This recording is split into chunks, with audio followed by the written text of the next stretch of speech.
Guys, marami akong nababasa dito sa TikTok na parang, ayun daw, toxic na daw yung pagti-TikTok. Kasi before daw, parang malaki pa yung mga kinikita and parang masaya pa mag-TikTok affiliate. Pero ngayon, parang toxic na lahat nung nagti-TikTok affiliate.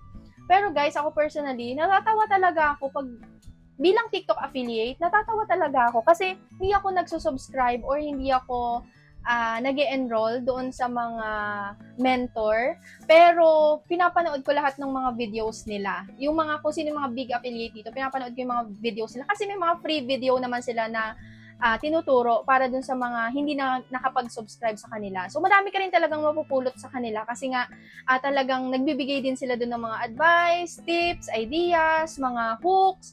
Nagbibigay talaga sila. So dun pa lang talagang busog na busog ka na.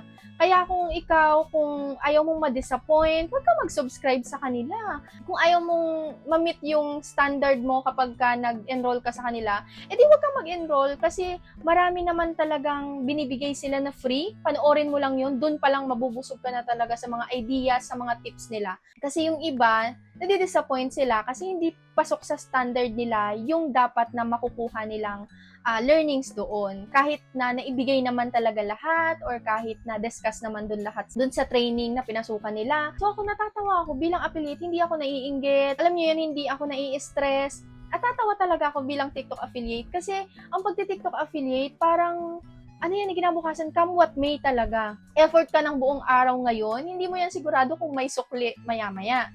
Basta ibigay mo lang yung best mo, gawin mo lang yung best mo, yung alam mo kung saan ka din mag-e-enjoy, kung saan ka masaya, yun lang yung gawin mo. Basta alam mo na binibigay mo yung 100% effort mo as TikTok affiliate, siguro naman magbubunga, no? Pero, kung natin masyadong stressin yung sarili natin, kung wala tayong benta ngayong araw, minsan wala.